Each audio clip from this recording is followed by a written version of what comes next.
Hey guys, in this video we're going to be talking about AI Voice Receptionist, what they are, why it matters for you, how you can build it, and then finally I'll show you a demo of the one I use at my actual company. So let's get into it. So big picture, what are AI receptionists actually? So kind of an overview, the goal of inbound AI voice assistants, and inbound meaning someone calls a number and the AI responds to it. Outbound be the opposite of that, where the AI is calling someone. So the goal of them is to field calls 24/7, save money, save time, and retrieve data. Take every call, which saves you money, saves you time, and then kind of sending back data of what was said on the call and how well it's working. And so here's how it does this. So we use a program called Vapi, which I talked about in my last video and did a demo for, which is kind of the logic, transcription, and voice behind the AI. Then we use functions, which are actions taken as a result of a trigger. So think someone says, I want to book a meeting with you. It will then use that trigger of them indicating they're interested in booking a meeting and take the action of actually booking it. You can also think sending a transcript. The trigger is the call ends, and then the action taken is sending the transcript or sending an email. And then data is the information actually being sent in the function. These are really the three main either programs or concepts we're using in these AI receptionists. So here's what you need to build it. We use Vapi, which I just mentioned, for the AI creation. We use make.com for all the automations. We use Google Sheets for the data storage. We use OpenAI for kind of data cleaning and as a buffer between some of these automations and Vapi and the sheets. And then Gmail is kind of the notifications. It'll send you an email. And now you can use any equivalent for these. You can use Zapier here. You could use Synthflow here. You could use Airtable or Excel here. Or you could use Outlook or something like that. But in this specific build and demo, these will be the programs I'm using. So here I want to take you through kind of an inbound assistant call flow so you can really understand it. So ring ring, there's an incoming call. That caller will then retrieve data if there is any. Say it's a number they recognize, and I can send in their first name, last name. So it could be like, hey John, thank you for calling again. Sometimes it doesn't have to do that though. And then Vapi will respond, usually with a first message. So it'll be, hi, thank you for calling. And that's what this block is here. Then the customer will respond. Say, I want to book a call. And so is their response a function? Well, yes, booking a call would be a function. So they'd run that function, book that call, and Vapi would be like, great, I booked the call. And then I'd go to the next customer input and say they were like, hey, I just want to learn more about what's on the call. That's not a function. So it'd go back to the Vapi response. And they would explain, yeah, we just kind of talk about our services a bit and really see if you're qualified for the program. And then the customer would respond, okay, great, I have to go now. Is that a function? No. But we don't go back here. The call will just be ended. It can detect the customer wants to end the call. It'll end the call. It'll then retrieve the call data. So that's the transcript of the call. It'll score the call. And we'll get into more of the specifics of that later in the demo and the actual build of this caller. It'll then send that call data to your Google Sheets and through email, which we were just talking about. And then this flow will end until ring ring, someone calls again, and it goes through that loop again. And so here's why it matters for you and the opportunity here. Because you think, hey, I can answer my phone anyways. It's not that big of a struggle. You know, I have my own business. It's been running fine for 5-10 years, what have you. Let me just show you some numbers because this really surprised me and I'm sure it'll surprise you. Businesses receive calls from potential customers every day. And here's usually the 3 steps. So think about your sales process as I go through this and let me know if this sounds familiar. So first, the caller will inquire. The caller wants to understand more about the business. Next, they'll want to understand, and the business rep will help the caller actually understand. So they're like, hey, I just want to learn more about what you do, or maybe they're just inquiring about what times you have open to book a call. And that business rep will help them understand more about the business. Maybe they're filing a complaint and they just want to inquire about who they can yell at or how they can get that complaint solved. That's kind of the inquiry step, and the understanding step I touched on a bit, but basically they'll answer that inquiry. You know, people aren't calling for no reason. And then the action step. And the business rep will help the caller take an action step. File a complaint, book a call, send more info through an email. And really think about your sales process. I'm sure Every single business owner can relate to these 3 steps. And so here's where it goes wrong, because those 3 steps, I'll go back here, these are essential in business. These make up the entirety of a business, these 3 steps. And so here's where it goes wrong. Businesses miss calls, and a lot of them. And that directly leads to, if you miss a call, you never get the inquiry. The client, potential client, never understands, and that action step is never taken. So that directly leads to less booked meetings and ultimately less sales. So let's take a look at some numbers, because you may think, well, I don't miss that many calls. So let's just look at some averages from some popular industries, and I'll show you some of the numbers, because this is a huge problem. Here's auto dealerships, and I'll show you, I have a bunch of these. So this first number is the number of unanswered calls. This second number is how many of those calls are actual leads, not repeat customers or people just wasting your time. And this last number is how many of those leads would convert into an actual client. So I ran the numbers for all these different niches or companies per 100 calls. And these are not 100 calls answered or 100 calls missed.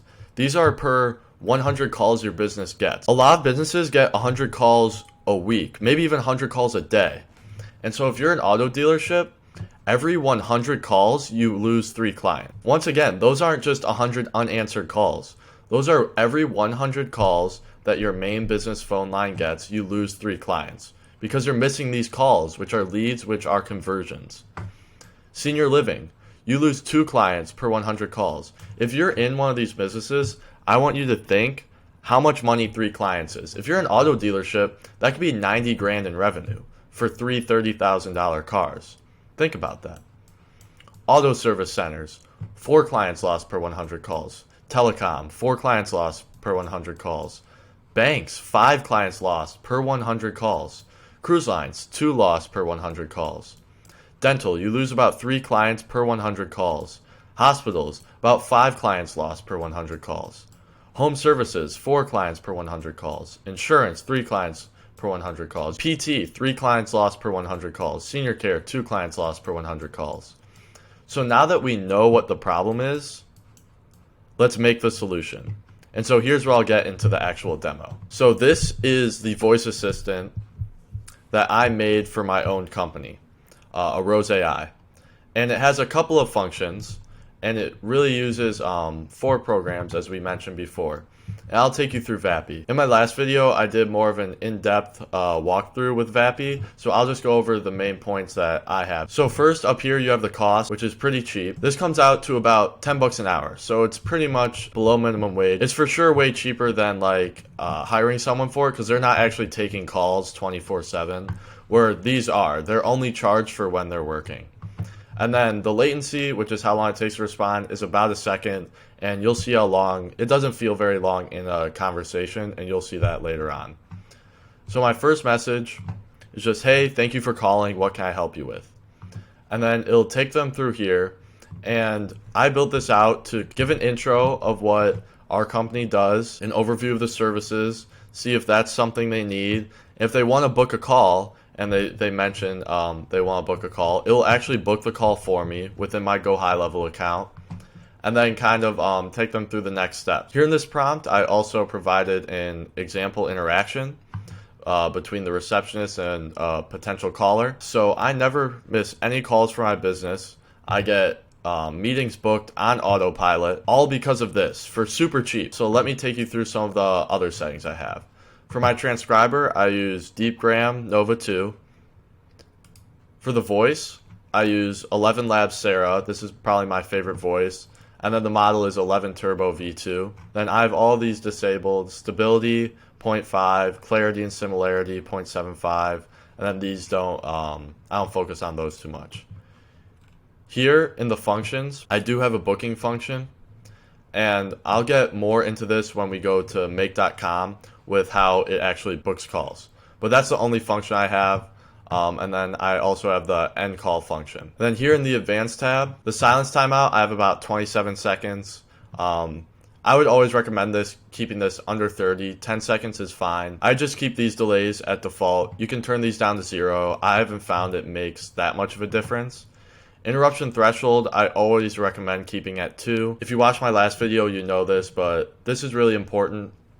A lot of people want to turn this down because they don't want AI kind of speaking over the other person. They want it to stop as soon as the caller kind of answers.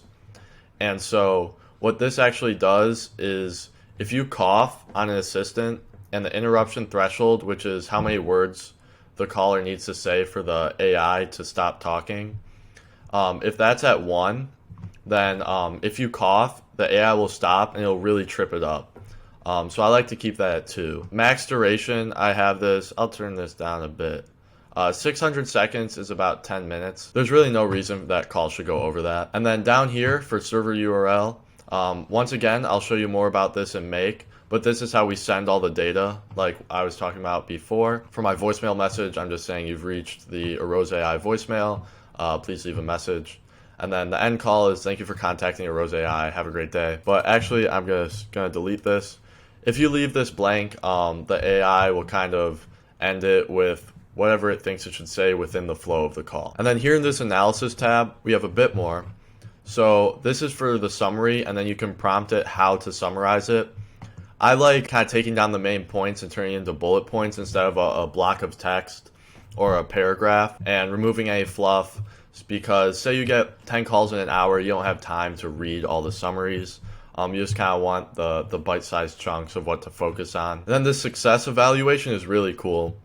And so this basically grades how well the call went on whatever criteria you want. So these are usually leads.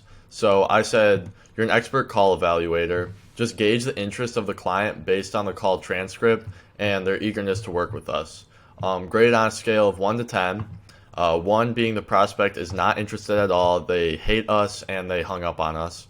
And 10 being that they are extremely interested and engaged with the conversation.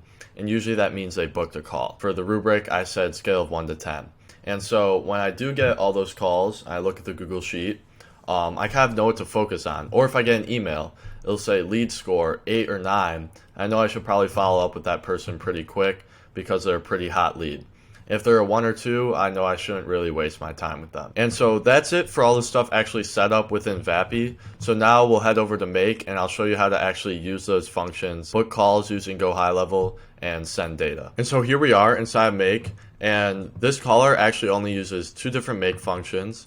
One is to send the summary and data at the end, and the other is to actually book calls using Go High Level. So quick disclaimer, if you use a different CRM, if you use Calendly, it might be more difficult or easier to book calls. Go High Level's a bit more complicated using Make. So if you use a really popular CRM or calendar booking service like cal.com or something like that, it's actually likely it'll be easier to set that up. That's just a disclaimer that these scenarios are set up specifically for the softwares that I use. But generally, the flow of these scenarios will be the same no matter what software you use. I'll first go into the summary. And so this is at the end of the call. And so here's the scenario. It's only 4 blocks. And it's a webhook, which I'll show you where we put that in a second. And then it's ChatGPT. So what ChatGPT does is it scrapes the transcript and it puts them in fields caller name, preferred number, caller address, caller reason. And then it'll format the information in an email like that so that the email is all neat and you don't get a big fat transcript. And then here's Gmail, where it'll actually send this email with the interest level being the kind of lead score that we were looking at, the caller number, and then it'll send all the lead information that we outlined in this ChatGPT block, the name, number, email, and reason. And once again, you might see that we repeat a number. This is their preferred number. If they're calling on their personal phone and then they give us their professional phone, we don't want to call on their personal line. So we do ask for their preferred number in the AI call. And so that's why it puts down 2 different numbers. And then the call summary, the bullet points that I was talking about. And then lastly, it'll format all that same information into a Google Sheet with the date, time, the customer number, so we can kind of track what caller it was. It'll put all the call info, which was that same ChatGPT output that we were just talking about. It'll put the call summary, the transcript, the call recording, and then I don't know why it didn't change this name, but this is the lead score. And so I'll show you how to set this up. So first you want to make a webhook, and basically you'll see how to add one, and then you'll copy this address to your clipboard. And then you'll go within the Vapi assistant that you made. You'll go to advanced. You'll come down here where we saw server URL, and you will paste this in. You can see it's the same one that I'm using. But you just paste that in there, and then as soon as the call ends, it will automatically trigger this make function. And then I did add, just want to note, this little filter. Sometimes if someone calls and immediately hangs up, or sometimes there's just a glitch, it'll trigger that webhook without someone actually calling. So I set up a filter so that it won't run the rest of the scenario and send you kind of annoying, needless emails if the transcript is empty. And then here, this ChatGPT block, this will all be set up for you. You don't have to change any of these kind of fields or anything. All you have to do is connect your OpenAI account. And like I said, I kind of went through what this all does, so you don't have to worry about that block. All of these resources will be down in the description with a Google Doc that links to all these blueprints so you can download it and stuff like that. So here, I have my 2 email address. You want to put in your own email address. You want to put in your own subject. I just like new inbound call lead. It's pretty self-explanatory.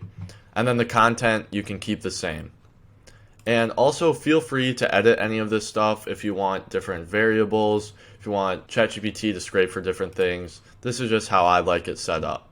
And you guys, for sure, you have your own businesses, might prefer different things. And lastly, this Google Sheets, all you'll have to do is connect your Google account, which you already would have done with Gmail, and then choose the correct spreadsheet that you made for the dashboard. And again, I'm actually going to link the spreadsheet I use down below as well, and then all these values will be already plugged in. You won't have to change those. And so at the end of this, I'll actually show you how this scenario runs and what it looks like at the final demo. So now let's take a look at the Vapi and Go High Level booking scenario. So this one is a bit more complicated, and so I'll show you first how to set up this first webhook within Vapi.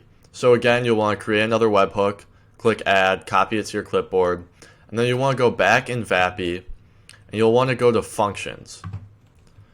Go to custom functions. You'll want to do new function. Mine already exists, so I'll just take you through this. For the function name, I did booking. The description is just when the user wants to book a call.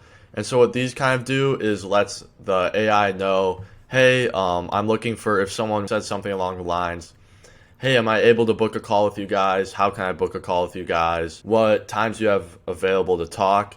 The AI will know to run this function. And you'll want to get 3 different properties. You want their name, which is, I just titled it name. This is the name of the user. Email, the user's email. And these will be strings. And then all of these will be string functions. And then booking time. This is the time and day the user would like to book. And then at the end, you just need to paste that webhook we just created inside here. Make sure to save it, make sure to publish it, and then you'll be all good on the Vapi side. This basically just formats the time zone. And so if you have a different time zone, you do have to change this. But basically, this just formats it in the way that Go High Level likes to look at their dates and times. And then the content, this is what you send in. And then what it outputs is just the time. And so you'll make a post request to Go High Level. You'll have to put in your API key, your GHL API key. And then this will all stay the same. You won't have to edit this. The only editing you'll need to do in this is put in your own API key. And so basically what this router does is if that time's already booked, it will take the dates and the times. It'll make a request to get the information of what times are actually available. You will have to input your API key again right here. And you have to put in your calendar ID. And then it'll make a webhook response. And so it'll give Vapi back the information of 2 different dates and times that are available around when the user requested. This top webhook response is basically just saying, the call's booked, we're all good. and lets Vapi know that. And one last thing I do want to note is you have to find your time zone as it is defined in Go High Level. So mine's America/Detroit. You can find that within your profile in Go High Level. And then you do have to find your calendar ID, which I can show you how to find that right now. And basically what you want to do is you want to go to your account, calendars, calendar settings, and I'll move myself back over here. So say I wanted this weekly team meeting. And then basically once you are in the edit block, your calendar ID is right up here and you can just copy it. Your time zone is found in your business profile settings under time zone. And so just America/Detroit. And then again, that negative 0400 is what you plug into this ChatGPT block. So just make sure all that stuff is clean. You have all the right specifics and stuff like that when making these. But yeah, that's how this function works. Again, these functions are super simple. And so let's get into an actual demo of it. So let me demo the caller right now.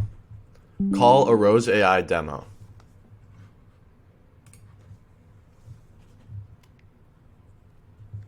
Hi, thank you for calling Arose AI. What can I help you with? Hi, I was just wondering more about what you guys actually do with AI. At Arose AI, we provide AI automation for realtors, including AI follow-up callers and receptionists like me. Our services help you handle both inbound and outbound calls, ensuring no potential lead is missed and enhancing your productivity. That's awesome. Can I hear more about the AI Receptionist? What do those actually do? Our AI receptionists handle inbound calls, ensuring 24/7 availability, providing professional interaction, capturing important client information, and enhancing the overall client experience. They can answer questions about property listings, handle inquiries, and even schedule viewings. That's awesome. How do I buy one of these? Do I book a meeting? Yes, you can book a meeting to get more details and see a demo. Would you like to schedule a call? I can help set that up for you. Yeah, that sounds perfect.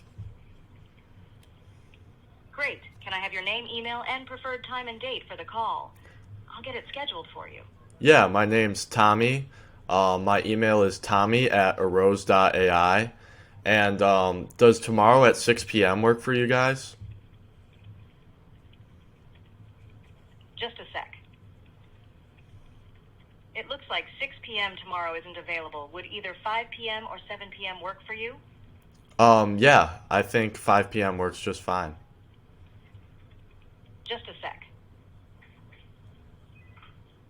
I'm sorry for the inconvenience, but it seems there was an issue with booking the slot at 5 p.m. tomorrow. Let me try a different approach to ensure we get you scheduled correctly. Please bear with me for a moment.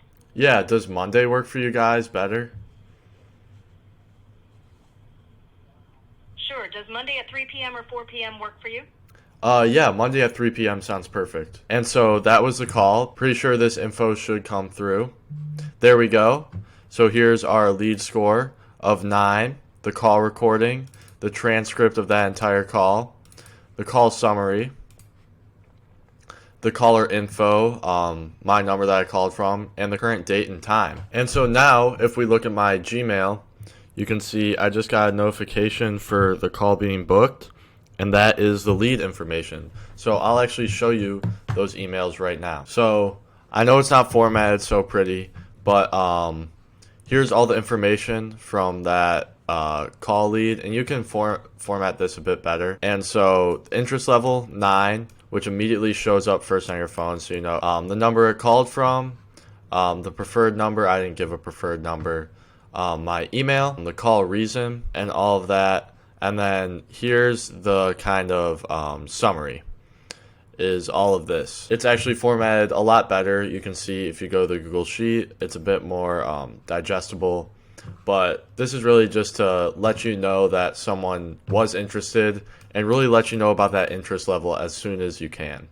And you can kind of call them back if you see anything went wrong with the call or how it went. And then here you can see that this appointment confirmation has actually been made.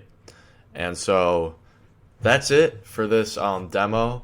Again, if you want any of these services, if you want an AI receptionist built out for your business like this one here, maybe with even more functions, feel free to reach out to me. There's a link to book a call just like this down below. I'll actually link the number of this AI receptionist for you guys to mess around with it and learn a bit more about what it's all about and call it yourselves. And you can learn how to do that. And if you want to, you can book a call through that as well if you're interested in learning more about getting some AI solutions built out for your business. And once again, all the softwares I used will be linked in the Google Doc down below, as well as all the prompts I used. You can copy and paste everything to make your own AI assistant. So if you enjoyed the video, make sure to like, comment if you have any questions or enjoyed the video, and you can also subscribe to support the channel. So thank you very much, and I'll see you guys in the next video.